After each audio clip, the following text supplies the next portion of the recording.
Oh, my friends. Uh-oh. Are you going to join us for some reading? Yeah. No. Well, good evening, everybody. Stella and I have moved the locations tonight. I don't know. I kind of thought to myself, well, I've got this little reading nook, my book nook here out in the living room, and maybe I should read from there. And this is certainly a more comfortable chair. So if you don't mind, I think tonight we're going to try a new location, and hopefully our interweb is going to work from okay here. I don't see why it wouldn't. I'm only about 5 feet away from where I really was before. But I hope everybody had a good day today. Today is May 12th, and it is snowing. I just went outside real quick onto the back deck. We got a nice back deck. One of the things I like about this new house, and it's an old farmhouse. It's old and a little creaky at times, but it's a nice house. And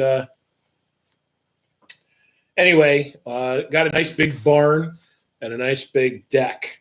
So I'm hoping this summer that we already have, of course, we've got our grill back there, but I think we're going to put some furniture out there this summer, and I'm going to put a bird feeder out there so that Stella has bird TV, I think is what it's called, so she can hang out and in the kitchen and watch the birds come by. But anyway, so last night when we left off, or I apologize, Sunday night when we left off, and I'm very sorry about last night, guys. We had a library meeting last night, and that library meeting was on Zoom. It went very late. It was very emotional. We are making some very difficult decisions. So last night it was kind of tough for me to get here and read to you guys, but I think you know that I love you and I want to be here for you, but the gods were not with us last night. So anyways, Stella is ready to read. As you guys can see, I am ready to read. We are in a new location, so let's get to it. And let's get back into the jungle. And I'm still hoping that I think 3 days, and we'll be done with it. We'll be done with it. So remember that big emotional speech was happening. The guy, Jurgis, was at the meeting where the lady, he went in to try to just get some warmth and get some rest. And the lady next to him called him comrade. You should try to pay attention, comrade. You might stay awake. So we're picking up at that speech. The farmer tills the soil. The miner digs the earth. The weaver tends the loom. The mason carves the stone. The clever man invents. The shrewd man directs. The wise man studies. The inspired man sings. And all the result, the products of the labor of the brain and the muscle, are gathered into the stupendous stream and poured into their laps. The whole of society is in their grip. The whole labor of the world lies at their mercy. And like fierce wolves, they rend and destroy. Like ravening, vultures, they devour and tear. The whole world power of mankind belongs to them. Forever and beyond, recall. Do what it can, strive as it will. Humanity lives for them and dies for them. They own not merely the labor of society, they have bought the governments, and everywhere they use the raped and stolen power to entrench themselves in their privileges, to dig wider and deeper and channels through which the rivers of profits flows into them. And you, the working men, you have been brought up to it. You plod like beasts of burden, thinking only of the day and its pain. Yet there is a man among you who can believe that such a system will continue forever. Is there a man here in this audience tonight so hardened and debased that he dare rise up before me and say that he believes it can continue forever, that the product of the labor of society, the means of existence of the human race, will always belong to idlers and parasites, to be spent for the gratification of vanity and the lust to be spent for any purpose whatsoever? that somehow, somewhere, the labor of humanity will not belong to humanity, to be used for the purposes of humanity, to be controlled by the will of humanity. And it is this ever to be. How is it to be? What power is there that will bring it about? Will it be the task of your masters? I'm sorry, I lost my place. Will they marshal you? Will the army lead into the fray? Will their wealth be meant for the purpose? Will they build colleges and churches to teach you? Will they print papers to herald your progress and organize political parties to guide and carry on the struggle? Can you not see that the task is your task, your dreams, yours to resolve, yours to execute? That if ever it is carried out, it will be the face of every obstacle that wealth and mastership can oppose, in the face of ridicule and slander, of hatred and persecution, of the bludgeon, of the jail, that it will be by the power of your naked bosom opposed to the rage of oppression, by the grim and bitter teaching of blind and merciless affliction, by the painful gropings of the untutored mind, by the feeble stammerings of the uncultured voice, by the sad and lonely hunger of the spirit, by seeking and striving and yearning, by heartache and despair, by agony and sweat and blood. It will be by money paid for you by hunger, by knowledge stolen from sleep, by thoughts communicated under the shadow of the gallows. It will be a moment beginning in the far off past, a thing obscure and unhonored, a thing easy to ridicule, easy to despise, a thing unloving, weary, the aspect of vengeance and hate, but to you, the working man, the wage slave, calling with a voice of insistence, imperious, with a voice that you cannot escape, wherever upon the earth you may be, with the voice of all your wrongs, with the voice of your desires, with the voice of your duty and your hope, of everything in the world that is worthwhile to you, the voice of the poor, demanding that poverty shall cease, the voice of the oppressed, pronouncing the doom of oppression, the voice of power, wrought and suffering, of resolution, crushed out of weakness, of joy and courage, born in a pit of anguish and despair, the voice of labor, despised and outraged, a mighty giant lying prostrate, mountainous, colossal, but blinded, bound, and ignorant of his strength. And now a dream of resistance haunts him, hope battling with fear, until suddenly he stirs, and a fetter snaps, and a thrill shoots through him, and the farthest ends of his huge body. And in a flash, the dream becomes an act. He starts, he lifts himself, and the bands are shattered. The burdens roll off him. He rises, towering, gigantic. He springs to his feet. He shouts in his newborn exultation. And the speaker's voice suddenly broke.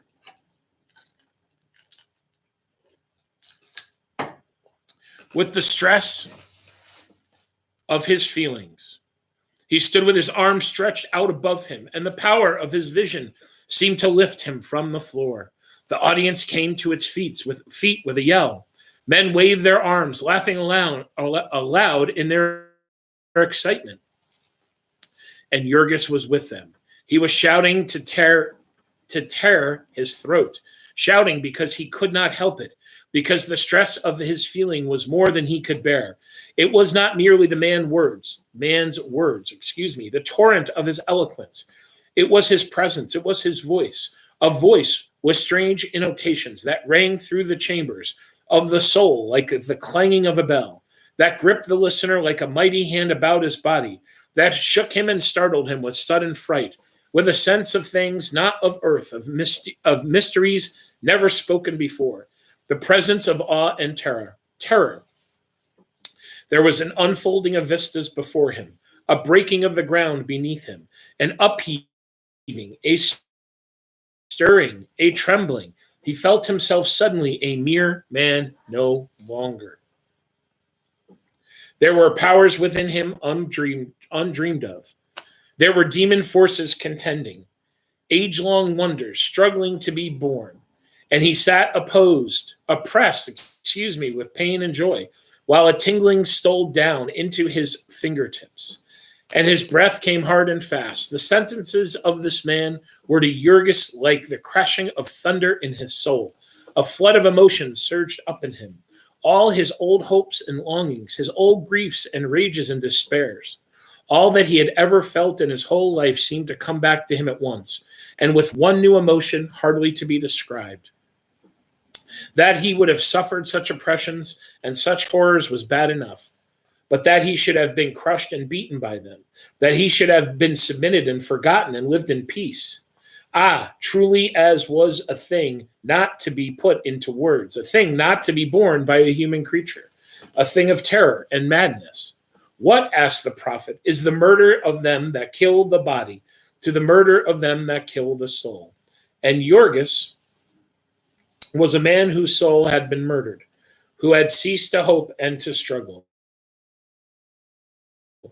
who had made terms with degradation and despair. And now, suddenly, in one awful convulsion, the black and hideous fact was made plain to him. There was a falling in all of his soul, and skies seemed to split above him. He stood there with his clenched hands unpraised, his eyes bloodshot, and the veins standing out purple in his face, rolling in the voice of a wild beast, frantic, incoherent, maniacal. And when he could shout no more, he stood there still, grasping and whispering hoarsely to himself, by God, by God, by God. So, Stella, Mr. Jurgis, Stella's not, she must be upset with me. She keeps looking over at the computer. I think she might see herself. She might think that there's another little miniature cat that's over there. Anyways, Jurgis has found a leader.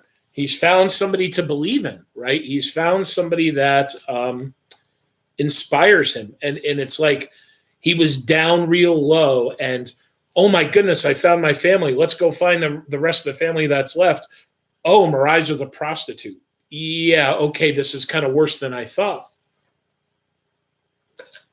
So now there's something stirring inside him, right? There's something that's saying, hey, man, maybe this is something to live for. So look at this, chapter 29. Let's keep plugging along. We are doing great. We are doing really good. So the man had gone back to the seat of the platform, and Jurgis realized that the speech was over. The applause continued for several minutes, and then someone started a song, and the crowd took it up, and the place shook with it. Jurgis had never heard it, and he could not make out the words. But the wild and wonderful spirit of it seized upon him. It was the Marseillaise, a stanza after stanza as it thundered forth. He sat with his hands clasped, trembling in every nerve. He had never been so stirred in his life. It was a miracle that had been wrought in him. He could not think at all. He was stunned. Yet he knew that the mighty upheaval that had taken place in his soul, a new man had been born. He had been torn out of the jaws of destruction. He had been delivered from the thraldom of despair. The whole world had been changed before him. He was free. He was free. Even if he were there to suffer as he had been before, even if he were to beg and to starve, nothing would be the same to him. He would understand it and he would bear it. He would no longer be the sport of circumstances. He would be a man with a will and a purpose. He would have something to fight for, something to die for if need be. Here were men who would show him and help him, and he would have friends and allies. He would dwell in the sight of justice and walk arm in arm with power. The audience subsided again, and Jurgis sat back. The chairman of the meeting came forward and began to speak. His voice sounded thin and futile after the others, and to Jurgis it seemed profanation. Excuse me. Why should anyone else speak? After that miraculous man, why should they not all just sit in silence? The chairman was explaining that a collection would now be taken up to defray the expenses of the meeting, and that for the benefit of the campaign fund of the party, Jurgis heard. But he had not a penny to give, and so his thoughts went elsewhere again. He kept his eyes fixed on the orator, who sat in the armchair, his head leaning on his hand, and his attitude indicating exhaustion. But suddenly he stood up again, and Jurgis heard the chairman of the meeting saying that the speaker would now answer any questions which the audience might care to put to him. The man came forward, and someone, a woman, arose and asked about some opinion that the speaker had expressed concerning Tolstoy. Jurgis had never heard of Tolstoy and did not care anything about him. Why should anyone want to ask such questions after an address like that? The thing was not to talk, but to do. The thing was to get bold of others and rouse them, to organize them and prepare for the fight. But still the discussion went on in ordinary conversational tones, and it brought Jurgis back to the everyday world. A few minutes ago, he had felt like seizing the hand of the beautiful lady beside him and kissing it. He had felt like flinging his arms about the neck of the man on the other side of him.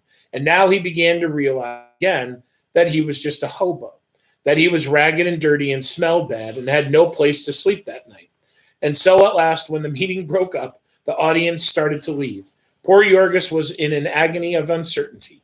He had not thought of leaving. He had thought that the vision must last forever, that he had found comrades and brothers. But now he would go out and the thing would fade away. He would never be able to find it again. He sat in a seat, frightened and wondering, but the others in the same row, Stella, I need to turn the page, wanted to get out, and so he had stood up to move along. As he was swept down the aisle, he looked from one person to another wistfully. They were all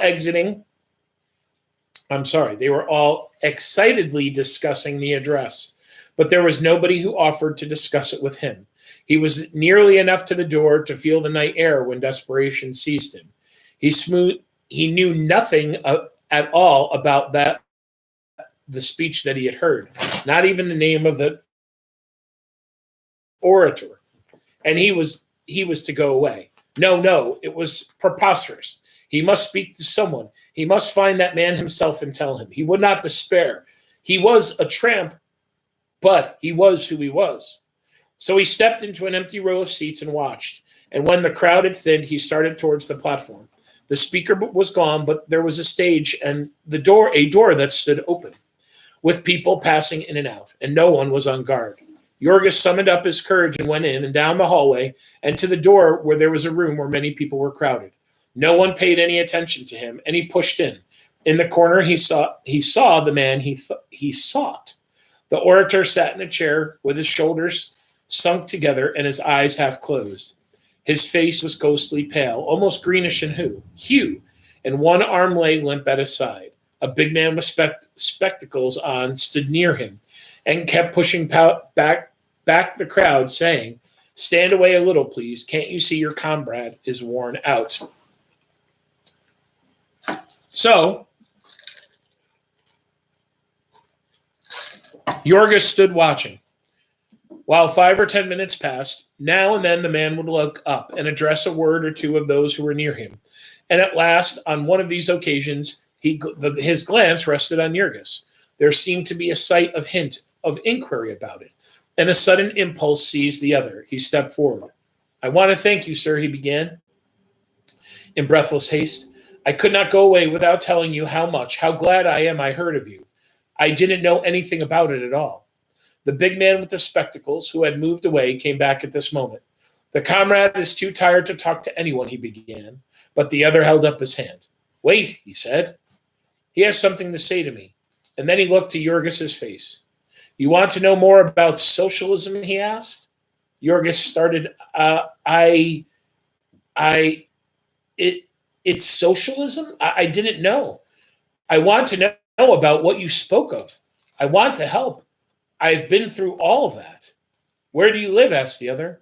"I have no home," said Jurgis. "I'm out of work." "You are a foreigner, are you not?"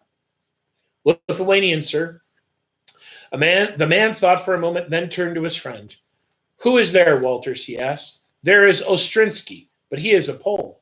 "Ostrinsky speaks Lithuanian," said the other. "All right, then. Would you mind seeing if he has gone yet?" The other started away, and the speaker looked at Jurgis again. He had deep black eyes and his face full of gentleness and pain. "You must excuse me, comrade," he said. "I am tired out. I have spoken every day for the last month. I will introduce you to someone who will be able to help you as well as I could." The messenger had gone no further than the door. He came back, followed by a man who had introduced himself to Jurgis as Comrade Ostrinsky. Comrade Ostrinsky was a little man, scarcely up to Jurgis's shoulder, wizened and wrinkled, very ugly and slightly lame. He had on a long black coat, worn green at the seams and at the buttonholes. His eyes must have been weak, for he wore green spectacles and gave him a grotesque appearance. Excuse me. But his hand clasp was hearty, and he spoke in Lithuanian, which warmed Jurgis to him.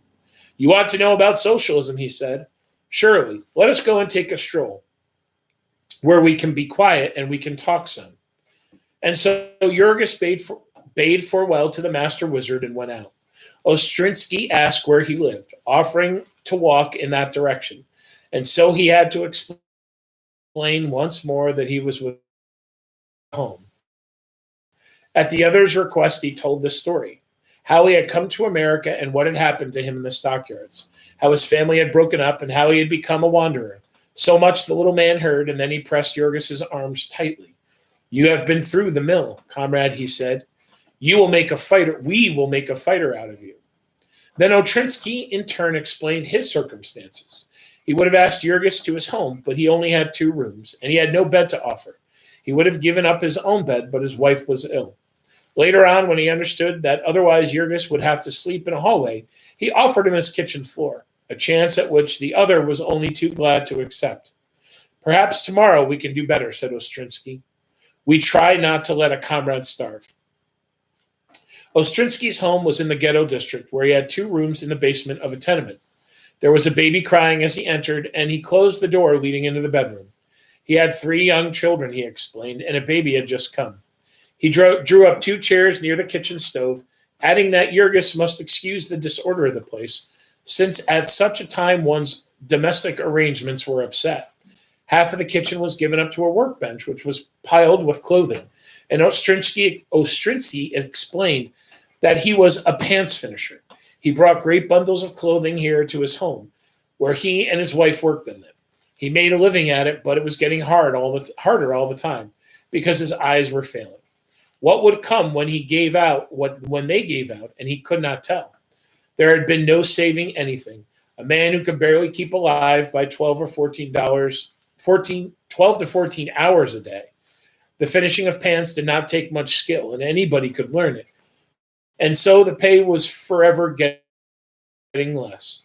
There was the competitive wage system. And if Jurgis wanted to understand what socialism was, it was there he had the best to begin. The workers were dependent upon a job to exist from day to day. And so they bid against each other. And no man could get more than the lowest man without consent for the work. And thus the mass of people were always in a life and death struggle with poverty. That was competition, so far as it concerned the wage earner. And the man who had only his labor to sell, to those on top, the exploiters, it appeared very differently. Of course, there were few of them, and they could combine and dominate, and their power would be unbreakable. And so all over the world, 2 classes were forming, with an unbridged chasm between them. The capitalist class with its enormous fortunes, and the proletariat, bound into slavery by unseen chains. The latter were 1,000 to 1 in numbers, but they were ignorant and helpless, and they would remain at the mercy of their exploiters until they were organized, until they had become class conscious. It was a slow and weary process, but it would go on. It was like the movement of a glacier. Once it had started, it could never stop. Every socialist did his share and lived upon the vision of good time coming, when the working class should go to the polls and seize the power of government and put an end to private property in the means of production. No matter how poor a man was or how much he suffered, he could never really be unhappy while he knew of that future. Even if he did not live to see himself, his children would, and to the socialist, the victory of class was his victory. Also, he had always the progress to encourage him. Here in Chicago, for instance, the movement was growing by leaps and bounds. Chicago was the industrial center of the country, and nowhere else were the unions so strong. But their organizations did the workers little good, for the employers were organized also, and so the strikes generally failed. And as fast as the unions were broken up, the men were coming over to the socialists. Ostrinsky explained the organization of the party, the machinery by which the proletariat was educating itself. There were locals in every big city and town, and they were beginning to organize rapidly in smaller places. A local had anywhere from 6 to 1,000 members, and there were 1,400 of them in all, with a total of about 25,000 members who paid dues to support the organization. Local Cook Country, as the city organization had called, had 80 branch locals, and it alone was spending several $1,000s in the campaign. It published a weekly in English and one in Bohemian and German. Also, there was a monthly published in Chicago and a cooperative published at Publishing House that issued 1.5 million socialist books and pamphlets every year. All this was the growth of the last few years. There had been almost nothing of it when Ostrinsky first came to Chicago. Ostrinsky was a Pole. About 50 years of age, he had lived in Silesia, a member of a despised and persecuted race. He had taken part in the proletarian movement in the early 70s, when Bismarck, having conquered France, had turned his policy of blood and iron into international. Ostrinsky himself had twice been in jail, but he had been young then and had not cared. He had had more than his share of the fight, though, for when socialism had broken out its barriers and become the great political force of the empire, he had come to America and begun all over again. In America, everyone had laughed at the mere idea of socialism then. In America, all men were free, as if political liberty made wage slavery any the more tolerable, said Ostrinsky.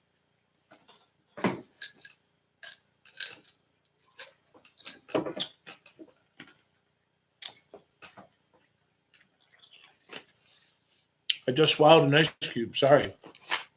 We're doing okay on time. I'm going to read a little bit more. We are rocking and rolling. So Jurgis has got himself a little buddy, a little Polish buddy who is a tailor, right? He takes people's clothing and he and his wife fixes them up. Not a bad living. You're not going to be a millionaire being a tailor, but he's got 3 kids and four kids, right? He said they just had a new one.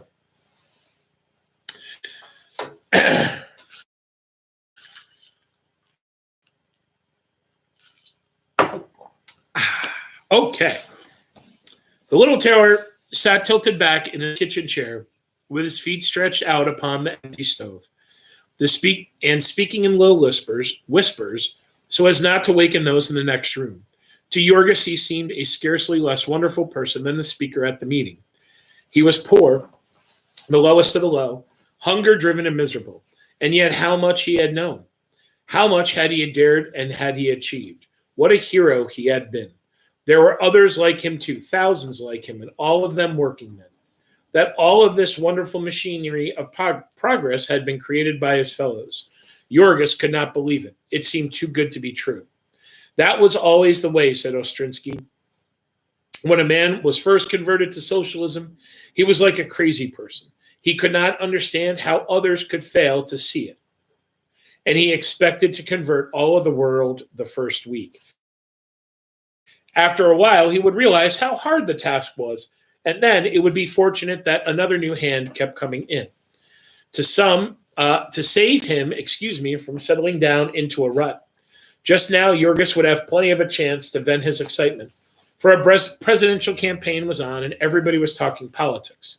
Ostrinsky would take him to the next meeting of the local branch and introduce him, and he might join the party. The dues were 5 cents a week, but anyone who could not afford this might be excused from paying. The Socialist Party was really a democratic political organization. It was controlled absolutely by its own membership and had no bosses. All of these things Ostrinsky explained, as also the principles of the party. You might say that there was really but one socialist principle, that of no compromise, which was the essence of the proletarian movement all over the world. When a socialist was elected to office, he voted with the old party legislators for any measure that was likely to be of help for the working class. But he never forgot that these concessions, whatever they might be, were trifles compared to with what great purpose the organizing of working class had been that one socialist made another socialist once every 2 years. And if they should maintain the same rate, they would carry the country in 1912. No, that not all of them had expected to succeed as quickly as that. The socialists were organized in every civilized nation. It was an international political party, said Ostrinsky, the greatest the world had ever known. It numbered 30 million, and it cast 8 million votes. It had started its first newspaper in Japan and elected its first deputy in Argentina. In France, it named members of the cabinet, and in Italy and Australia, it held the balance of power and turned out ministries. In Germany, where its vote was more than a third of the total vote of the empire, all other parties and powers had united to fight it. It would not do, Ostrinsky explained, for the proletariat of one nation to achieve victory, for the nation would be crushed by the military power of the others. And so the socialist movement was a world movement, an organization of all mankind to establish liberty and fraternity. It was a new religion of humanity, or so you might say. It was the fulfillment of the old religion, since it implied by the literal application of all the teachings of Christ. Until long after midnight, Jurgis sat lost in the conversation of his new acquaintance. It was the most wonderful experience to him, an almost supernatural experience. It was like encountering an inhabitant of the fourth dimension of space, a being who was free from all one's own limitations. For 4 years now, Jurgis had been wandering and blundering in the depths of the wilderness, and here suddenly a hand reached down and seized him, and lifted him out of it, and set him upon a mountaintop, from which he could survey it all. He could see the paths from which he had wandered, the morasses into which he had stumbled, the hiding places of the beasts of prey that had fallen upon him. There were his Packingtown experiences, for instance. What was there about Packingtown that Ostrinsky could not explain? To Jurgis, the Packers had been equivalent to fate. Ostrinsky showed him that they were the beef trust. They were a gigantic combination of capital, which had crushed all opposition and overthrown the laws of the land and was preying upon the people. Jurgis recollected how, when he had first come to Packingtown, he had stood and watched the hog killing and thought how cruel and savage it was, and had come away congratulating himself that he was not a hog. Now his new acquaintance showed him that a hog was just what he had been. One of the Packers' hogs. That's what just he had been. One of the Packers' hogs. What they wanted from a hog was all the profits they could get out of him. And that's what they wanted from the working man. And also that was what they wanted from the public. What the hog thought of it and what he suffered were not to be considered. And no more was it about labor. No more was it about the purchaser of meat. How are we doing on time? All right, let me finish this page. That was true everywhere in the world, but it was especially true in Packington. There seemed to be something about the work of slaughtering that tended to ruthlessness and ferocity. It was literally the fact that in the methods of the Packers, 100 human lives did not balance a penny of profit. When Jurgis had made himself familiar with the socialist literature, as he would very quickly, he would get glimpses of the beef trust from all sorts of aspects, and he would find it everywhere the same. It was the incarnation of blind and insensate greed. It was a monster devouring with 1,000 mouths, trampling with 1,000 hoofs. It was the great butcher. It was the spirit of capitalism made flesh. Upon the ocean of commerce, it sailed as a pirate ship. It had hoisted the black flag and declared upon civilization. Bribery and corruption were its everyday methods. In Chicago, the city government was simply one of its branch offices. It stole billions of gallons of city water openly. It dictated to the courts the sentences of disorderly strikes. It forbade the mayor to enforce the building laws against it. In the national capital, it had power to prevent inspection of its product and to falsify government reports. It violated the rebate laws, and when an investigation was threatened, it burned its books and sent its criminal agents out of the country. In the commercial world, it was a juggernaut car. It wiped out thousands of businesses every year. It drove men into madness and suicide. It had forced the price of cattle so low as to destroy the stock raising industry, an occupation upon which whole states existed. It ruined thousands of butchers who had refused to handle its products. It divided the country into districts. It fixed the prices of meat all over them. And it owned all the refrigerator cars and levied an enormous tribute upon all poultry and eggs and fruits and vegetables. With the millions of dollars a week that poured into it, it was reaching out for the control of other interests, railroads and trolley lines, gas and electric franchises. It already owned the leather and grain business of the country. The people were tremendously stirred up over its encroachments, but nobody had any remedy to suggest. It was the task of socialists to teach and organize them, to prepare them for the time where to seize the huge machine called the Beef Trust and use it to produce food for human beings and not heap of fortunes for a band of pirates. It was long after midnight when Jurgis lay down upon the floor of Ostrinsky's kitchen. Yet it was an hour before he could get to sleep. For the glory and the joyful vision of the people of Packingtown marching in and taking possession of the Union stockyards. Holy cow, that was another chapter. Awesome. 2 chapters to go. Wow.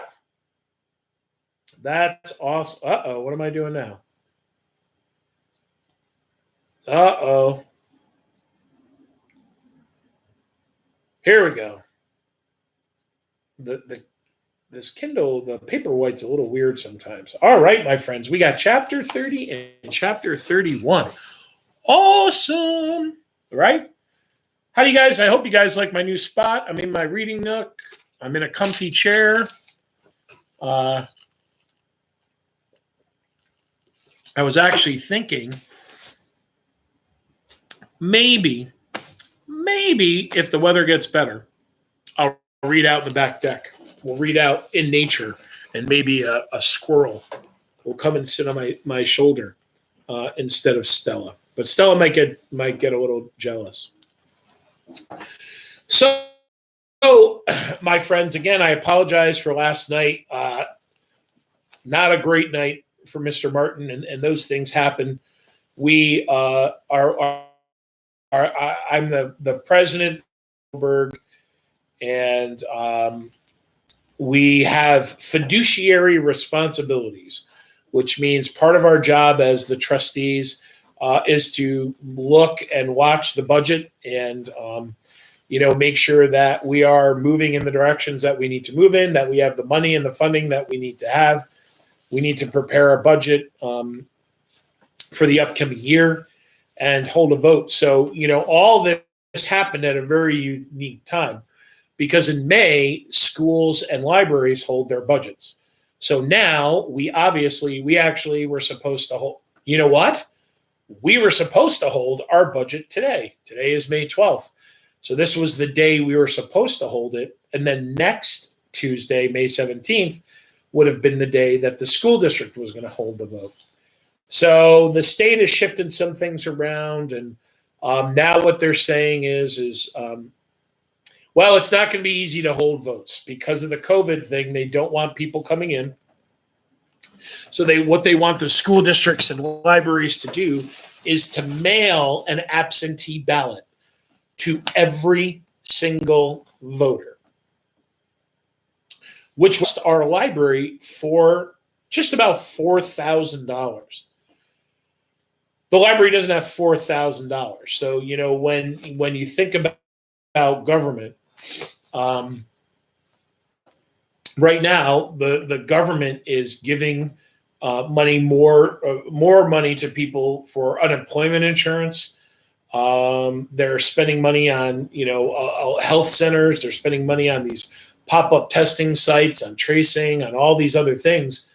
Well, when they took that money, they either have to borrow the money or they have to cut other things. So we're looking at I think next school year, if you're a junior, your senior year at Mohonasen could be a very unique year money wise. We may see some pretty decent cuts, and I know where my sons go to school. I'm not sure if I talked to you guys about this the other night or not. So what they're doing, because they know that cuts are coming, is my older son is in high school, so he takes band as a class, he takes jazz band as a class, he takes choir as a class, and then he takes all of his other stuff, right? Honors English, AP, Global. He's in Algebra 2 as a sophomore. He takes Earth Science. I think that's it, right? Yeah, I think, yep, that's it. That's all of his classes. So now, because they're looking at cuts, they're saying, okay, we're going to have to cut jazz band. So jazz band is going to become an after school club, not a class. So they're doing that with they're doing that with the acapella, which is called, well, you can see my shirt, Middleburg Knights, or my sweatshirt, Middleburg Knights. That is our mascot. Oh, excuse me. And so is it a little night music? Oh no, Music of the Night is their a cappella group. So now that is going to have to become an after school group as well. So not a part of choir. So, we're going to probably have to make some cuts, coming next year. Again, if you're a junior, your senior year, we'll see, but I think some things are definitely going to be different. So in the news today, good news, hospitalizations down, people going on ventilators down, ICU admissions are down. However, there was 2 days ago, 161 people died in New York State of the coronavirus, and in the last 24 hours, it actually shot back up close to 200. So it went up to 195. So, one of the things that we have to, and this is why this whole next month is going to be, I think, tense, guys, is this, right? So now on Friday, May 15th, manufacturing, construction, and some retail are going to open up. And what that means is, let's use an example of, let's say, Barnes and Noble, okay? So you want to buy The Jungle 2, right? Oh, Mr. Martin, The Jungle was great. I'm going to go read The Jungle 2, which there really isn't a Jungle 2. It was just a joke. But you want to go get a book at Barnes and Noble. So what they're going to start doing with retail stores is you're going to call, order the book, get on an app, order the book, whatever, then go to the store, call in, and either somebody's going to bring it out to you, or you pick it up at a certain time or something like that. But that's what it's called curbside pickup.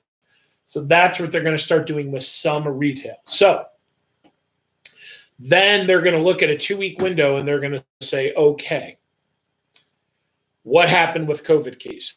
So here is what is going to happen. The number of cases are going to go up.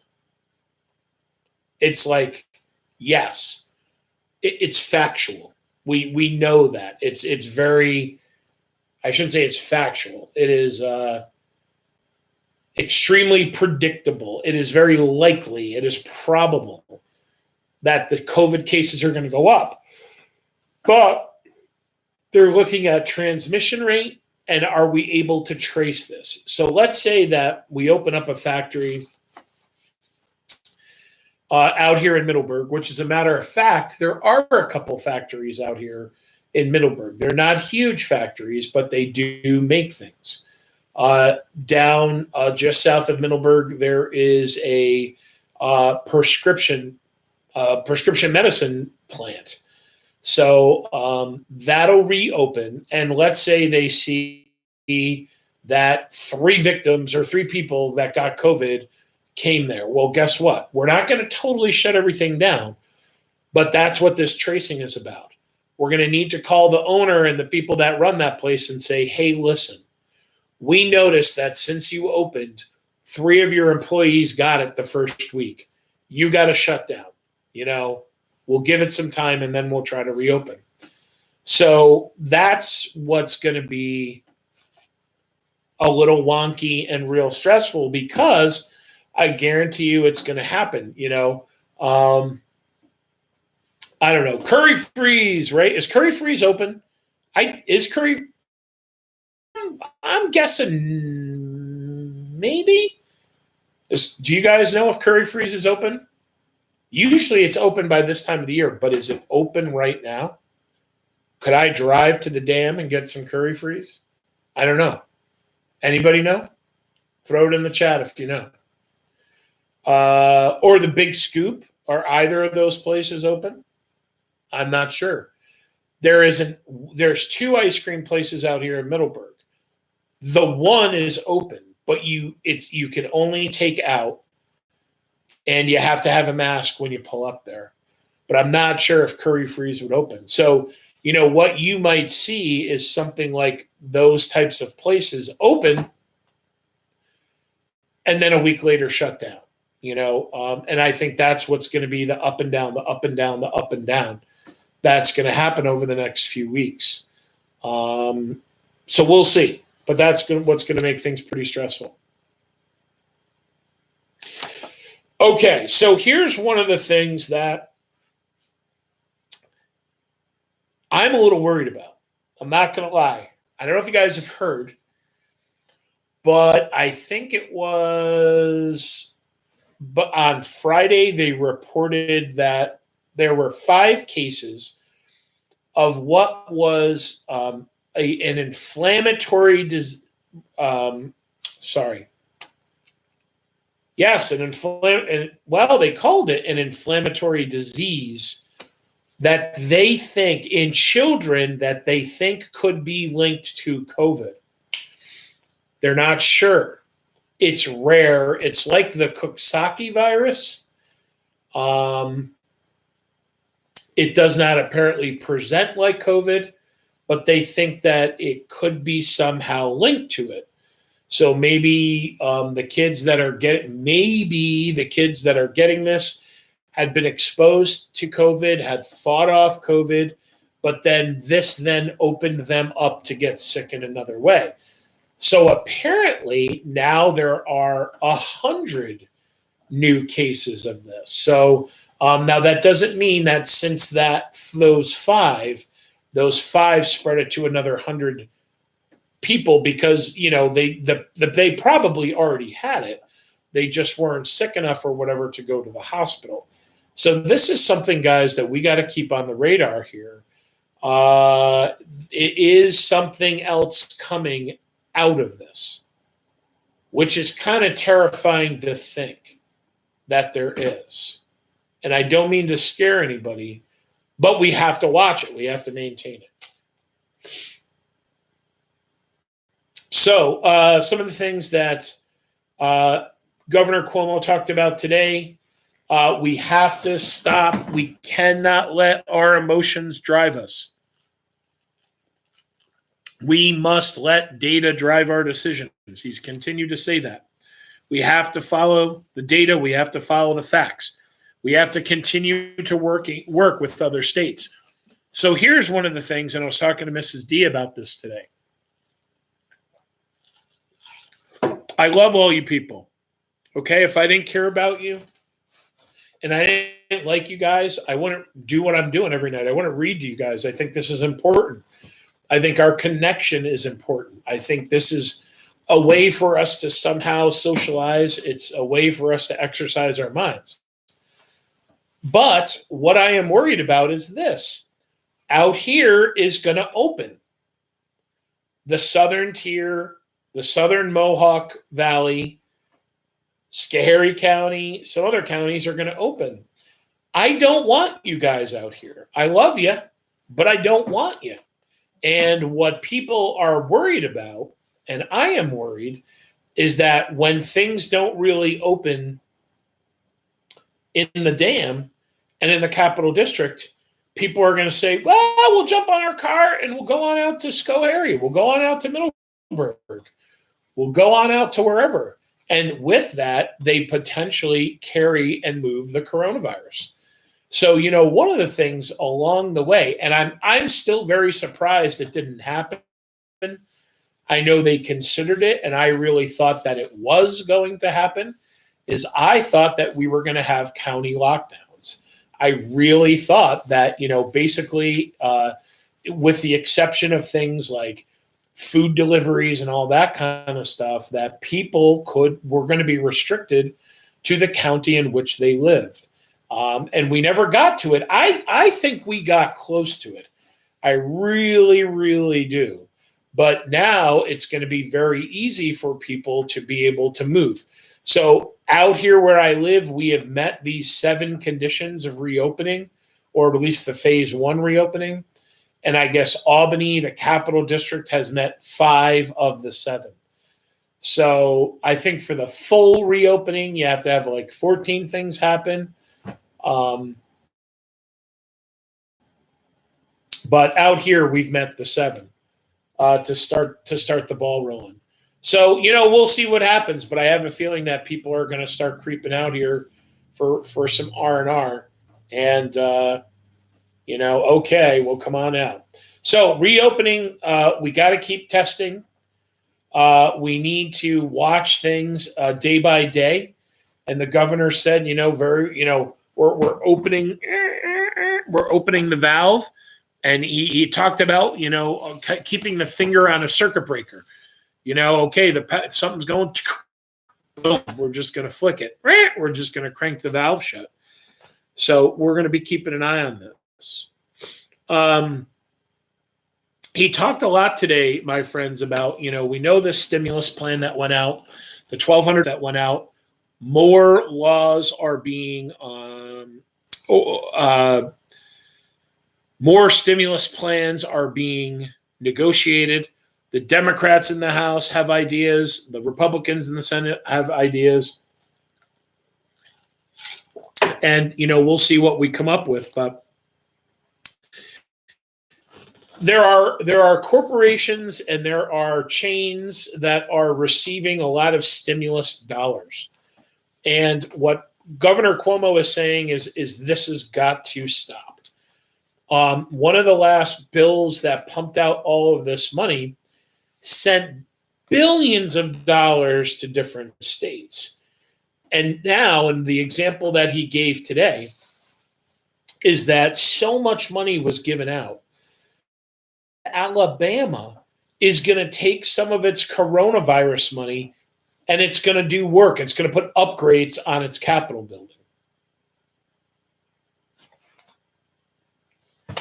So billions of dollars borrowed, billions of dollars given out to help people with this coronavirus. And they're going to upgrade their Capitol building in Alabama. What? How did that happen? Well, how it happens is pork, right? It's called pork barreling. So we have a bill. We're going to pass a bill. But to get all the votes to pass the bill, somebody in the House of Representatives says, what are you going to give me? What are you going to give the senator from Montana to vote yes? What are you going to give me? Oh, you're going to give me money for a new health clinic? How about money for 5 new health clinics? That's a start. Oh, and here's what else you're going to add to the bill. You're going to add this. You're going to add that. And if you add those things, I'll vote. I'll vote yes. That's adding fat. That's adding the pork. It's pork barreling. Every bill that goes through Congress, every law that is signed by the president, every law that is signed by the governor has pork in it.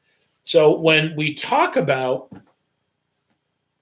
the amount of money that the government collects, the amount of money that the government wastes, hey, folks, let's start looking at the pork. And it doesn't have anything to do with Democrat and Republican. They all do it. They all add the pork. And Governor Cuomo said, it's time for Americans to wake up and for this to stop. What we need money for testing. We need money for tracing. We need money, son.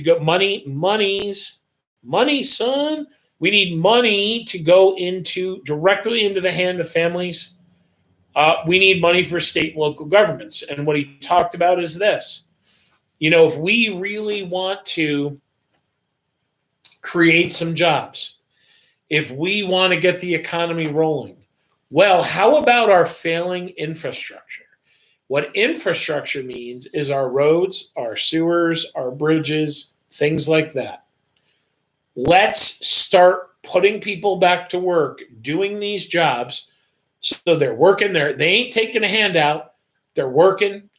We're building things. We're buying things. We're making things. Plenty of people are working. And we're fixing something that we need fixed. So let's kill two birds with one stone. Okay? What he also is talking about is we need landlord and renter protections. Right now, my friends, it's August 20th that they extended it to August 20th, so you cannot be evicted. Your home cannot be foreclosed upon if you don't make payments. And there was a talk about pushing this out a year. There was actually talk about a federal law basically making a moratorium on rent and mortgage. So meaning for a year, nobody has to pay rent, nobody has to pay mortgage. Hasn't happened. There was a discussion. I don't see it happening. You couldn't do one without the other. You can't tell renters, well, you don't have to pay rent, because the renters rent from owners, and those owners have to pay a mortgage. So they need that money coming in from the renters because they've got to pay their bills too. So you couldn't do one without the other. I don't think we're going to really see anything like that, but we need the governor saying we need something to help people with these things. And then two other things. There is a very sad thing that is happening around our state and happening around our country. And this very sad thing is that people are losing family members and they can't afford to bury that person. They can't afford the basic funeral costs for that person. So the governor wants to create a program that will help people if they have a loved one die and they can't afford to pay for those basic costs, that they can do that. And I'll be honest with you guys, when my mom passed away, obviously my dad, being blind, couldn't do anything. And it fell on me to handle all of that. And I don't mean to pay for all of it, but to arrange it.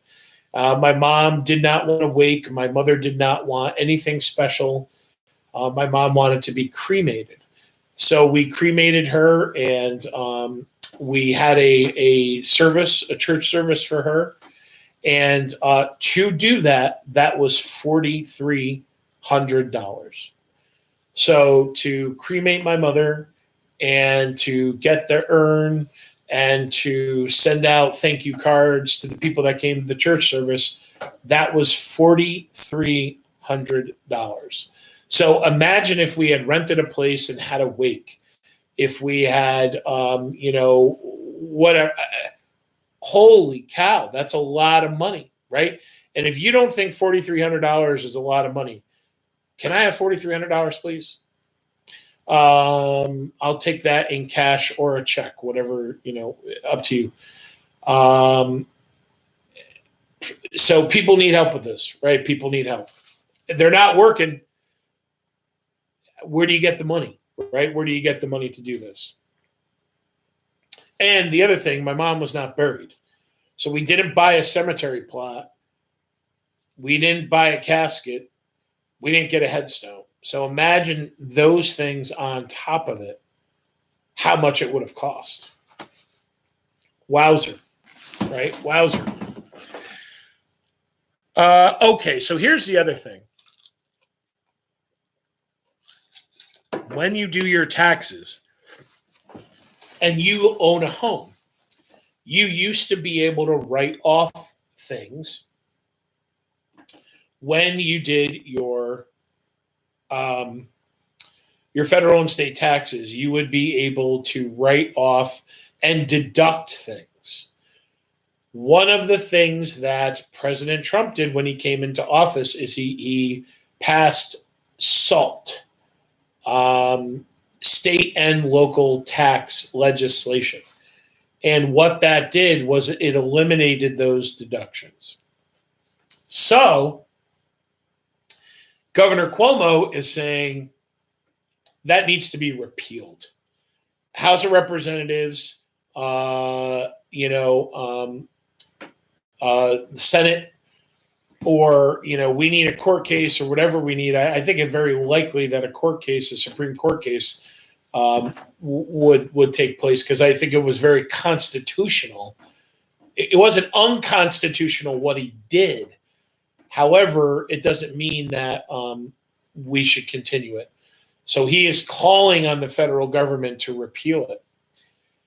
Which, when it comes down to doing your taxes next year, for some people, that's a good chunk of money. That could be another $800, $900, maybe $1,000 in the average taxpayer's pockets, or that's a less money that you're paying,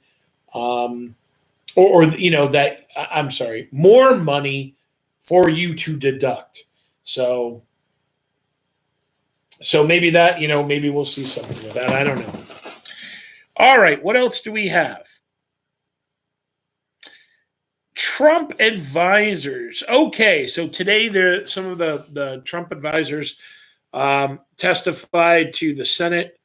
They did it remotely, I believe, and I guess all four of them said this, plain and simple: there is a very good chance that this is going to come back this year if we don't take things slow and if we don't really think this through. We have got to be methodical. We have got to be patient. And we have got to let this thing go away. So, I know, to me, I'll tell you what's a little bit scary. It's now in the White House. I don't know if you guys have heard this, right? But now multiple people in the White House have it.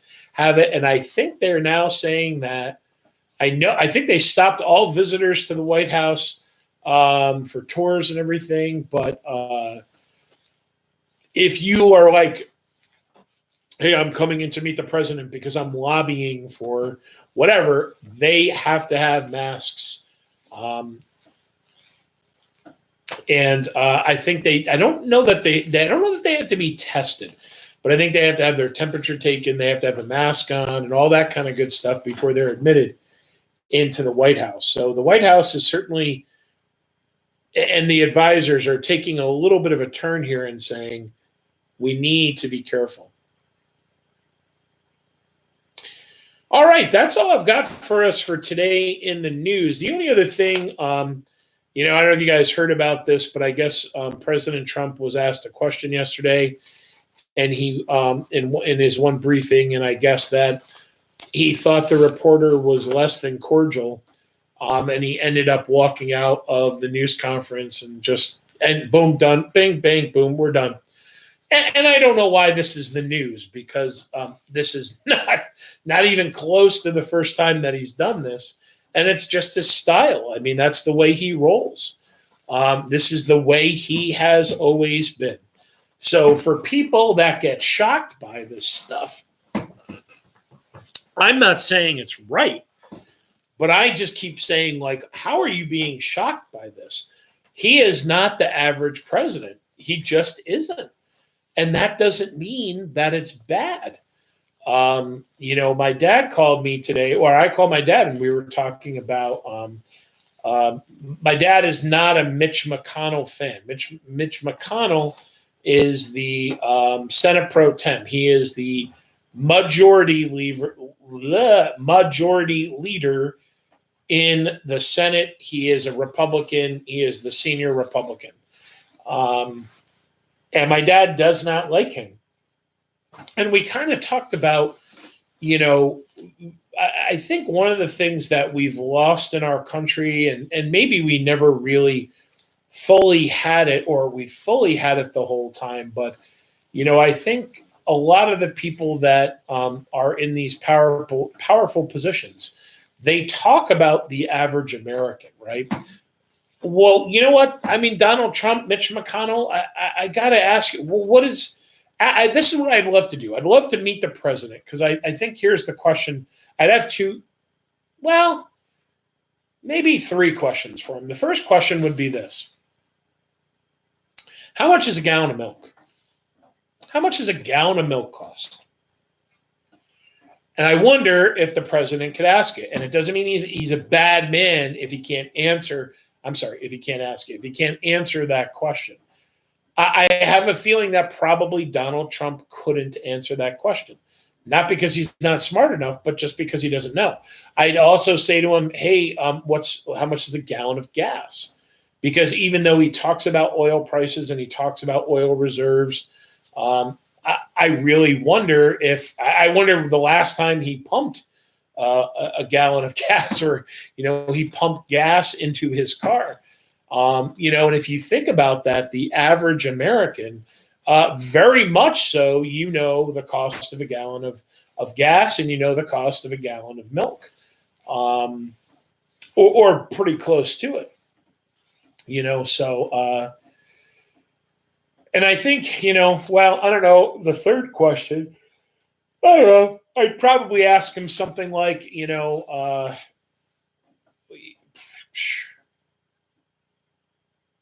probably something else, I guess, about, the average cost of, like a home electric bill, or something like that, or no, that's probably even a better question is, what do you think the average American pays on a cell phone bill every month, and I know right now, when I look at cell phones, I think they've started to go from, we've started to look at cell phones. They're not so much a want anymore. I don't think they're totally in need, but man, I mean, our lives would certainly change if we didn't have them. And I think it's really, to be successful and to really be able to navigate our society in a lot of different ways, having a cell phone is key. So, those are probably some of the questions. Probably the milk and gas questions would be the ones that would really throw them for a loop. I don't know that they know the answer for the cell phone plan either. But anyways. All right, my friends, this day in history. So I don't know what it was, but I looked around and looked around and looked around. There's 4 different websites now I use to pull together this day in history. This must have been just a gosh darn boring day, because nothing cool really has happened on this day, or at least not many things. There certainly are. So on this day in 1903, actually, I think this is really cool. On this day in 1903, President Teddy Roosevelt had traveled to San Francisco, and he was touring the city of San Francisco, and he became the first president to be recorded with a motion picture camera. So, today, I mean, it's just so crazy how much of video and videos are a part of our lives, and that freaking TikTok and all that kind of nonsense, right? But so it was a little over 100 years ago, 117 years ago, where, excuse me, we have our first real video recording of a president in action. On this day in 1908, and this I kind of thought was interesting that this comes, we had the motion picture camera, but it's not until this day in 1908 that radio broadcasting is patented. And that doesn't mean that radio is patented, but the practice of radio broadcasting is. So, my mom and my dad and really kind of was on the outs of this, but you talk about the Depression era families and after World War I and before the Depression. Well, what did you do at night? Well, you huddled around the radio and you listened into the news and you listened into when I was younger, my grandfather had and bought me the recordings of Amos and Andy and the recordings of the Lone Ranger. So I had these cassette tapes, which were audio recordings of the old, TV show or radio show. So, at nighttime you'd huddle around and you'd hear, just like, we watch television, like we watch, our shows streaming on Netflix, that's released every Sunday night. Well, they would listen to Little Orphan Annie and all these different things. And, one of the big programs that my grandfather bought me the cassette tapes for the War of the Worlds. And I remember, I think is that H.G. Wells, I think, who wrote the book. Could be wrong on that, but I think that is who wrote. I never actually read the book, but I listened to the audio recordings. And I remember hearing a story about when they actually had the recordings of the show go out over the radio. Some people actually thought that it was real and that this alien attack was taking place. So, that was the medium. And I think that must have been pretty cool sitting around, because I think that, today, like when we watch television, the imagination is kind of our imagining. There is not a lot of imagining for us, right? We see a dragon and we see the dragon, right? But when you hear about the dragon on the radio, you're kind of like going, oh, yeah, this is what I see in my head, right? When they're talking about the dragon on the show, like Jurgis, I have a picture in my mind. When I read the book to you, I see Jurgis. I wonder what you guys see, right? And it's funny because I don't want to, I don't know, who I see when I see Jurgis? I don't know if you guys will believe this or not. When I see Jurgis, I actually envision somebody like Officer Rumbaugh, because Officer Rumbaugh very much, and remember, I've traveled to Eastern Europe, but I have no doubt in my mind that Officer Rumbaugh has Eastern European blood in him, without a doubt. You could plop him in Eastern Europe and you'd think that he would blend in. You'd have to change his clothes. But he very much has that look. So that's kind of like how I've seen him. But, I don't know. How do you guys see Jurgis, right? Jurgis is maybe like, what? Wait a minute, Mr. Martin, there's no way. He doesn't look like Officer Rumbaugh. He looks like this dude, right? He looks more like Mr. York, or maybe he looks like Mr. Veeder. I don't know. He certainly doesn't look like me, right? Or I don't look like him. But so, I think that was one of the cool things about radio. And that's one of the great things about reading a book, is that having that your imagination open up and seeing things. A good book, I think, wraps you up in that. It really does. And that's one of the things I love about April Morning, the first book that we read together, is, it's, I just always, that book, I always get sucked into that book. Like, I really forget that I'm reading, and my imagination just grabs hold. And that, I think, the next book that we're going to read together, I Am Number 4, is very similar. Okay, where were we? Okay, this is a weird one. Charles Lindbergh. What did he fly? The Spirit of St. Louis, I think, was the name of it. He became I think that's what it was called. He became a national celebrity. He was very rich.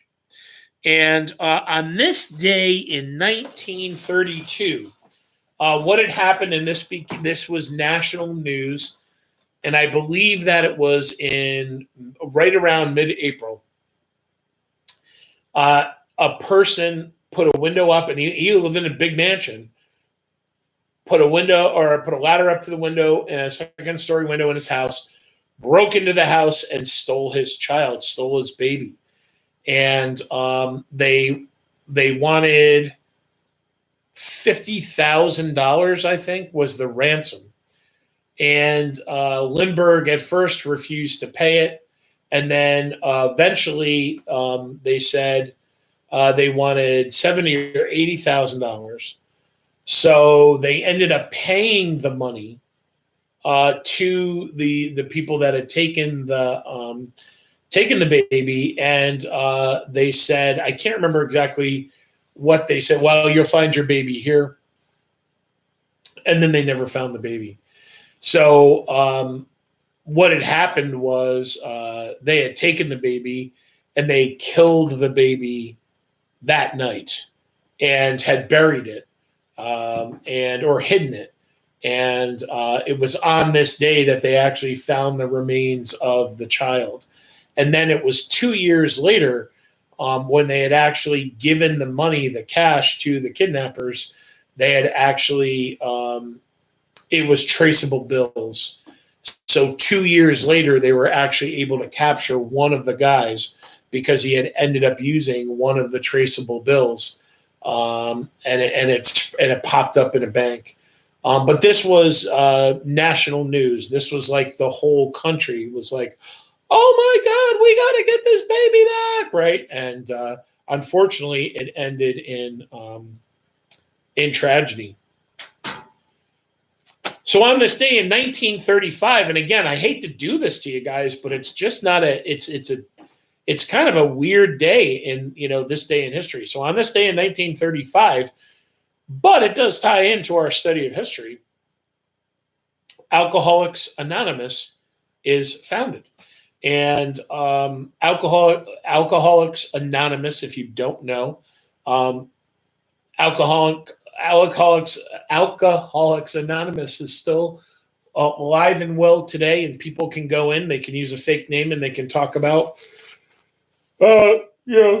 the things that drive them to drink. And it helps them. It's a support mechanism to help them, battle the things that drive them to drink, the things that ail them mentally. And, a lot of the organizations, and I am not a member of Alcoholics Anonymous. I would tell you if I was. But a lot of these groups have sponsors, whereby meaning like when you join, there is someone that is there to help you, that sponsored you, that is support for you. So that's now been around, quick math, 60, 85 years. And, I don't think that there's anything wrong with it. I don't think that there's anything that people should be ashamed of. Alcoholism is a disease. And it is something that, can, without a doubt, my best friend in the world, I was the best man at his wedding. He was the best man at mine. My sons call him uncle. I would do anything for his wife, his child. He is a alcoholic, and he has not had a drink in a very long time. So very much I witnessed it, and I've had family members that were alcoholics. So glad that it's around, right? Glad that organization is around. The last thing that I have for you is on this day in 1961, then Vice President Lyndon B. Johnson, who is the vice president to John F. Kennedy, travels to Vietnam. And why that is important is because Lyndon B. Johnson is going to be, he very much is going to elevate that war once he becomes president. And one of the things that we will, in our last unit, we will talk about, which is coming up here next week, we'll focus on our last unit, and then we'll be working on projects in U.S. history. President Johnson really goes above and beyond with his powers as commander-in-chief. So Congress passes what's called the War Powers Act, which basically says, and today it's still in place, if the president is going to use the military, he can only use the military for about a 3-month period, and then Congress has to approve the continuation of the military. So that is what, like, for instance, in the war on terror, we have not declared war on anybody. Congress continually renews our use of military force to do that, right?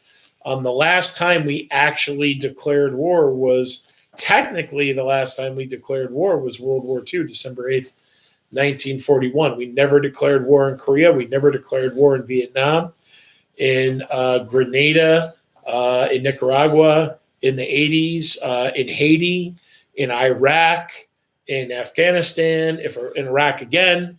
We have never declared war, but we have used our military. But again, I think that when, I've said it a bunch of times, when the bullets they are flying over your head and the enemy soldiers are firing at your soldiers, I think it's war, even though technically we haven't declared it. So anywho, my friends, that's what I got for you today. I am so excited. We have 2 chapters. We're going to finish this book up, and we are going to move on to our last book. We have got about 5 weeks left in school. Tonight, it was, I don't know if I said this earlier, when I went live, it was snowing. So May 12th, apparently tonight, there is a freeze warning. It is snowing outside, May 12th, 2020, and it is snowing, Yahoo! But I don't know if you guys looked at the weather. Like, by the weekend, it's going to be in the 70s, and I think things are looking pretty good. So we're going to start this little slow reopening, and some people are going to get back to work, and the weather is going to get better. So, my friends, I think springtime is in the air. We're heading in a good direction. It's going to be slow, right? Slow and steady wins the race. But we're moving. We're moving. So I'm very hopeful. I'm very hopeful. Cautiously optimistic. But I'm hoping that things can be in a place where we can have that graduation for seniors, and we can do something for them. I don't know if we can be able to do something big and live and packed house like at Proctor's like we normally do, but be able to do some kind of tribute to send them off in person, and hopefully things will get better. But we just gotta take it slow. So anyways, my friends, we're almost there. 2 chapters to go, and then our new book. And I'm super, super excited. I miss you guys. I'm glad a lot of you guys are showing up to the Google Meets. We're doing a better job with having people show up. 5 weeks and we're done. Still got work to do, but we're getting there. We're getting there. So So be good. I think I like it here. I kind of like hanging out in this chair where my book nook. I guess I'm looking at my books, though. I got to neaten up my books a little bit. But good to see everybody. And I'll see you tomorrow night. Same bat time, same bat channel, 9 p.m. And we'll try to get this bad boy finished up. And I hope everybody is well and staying healthy. So be good, my friends, and I'll see you tomorrow. Keep running the marathon. Don't sprint. We'll get there.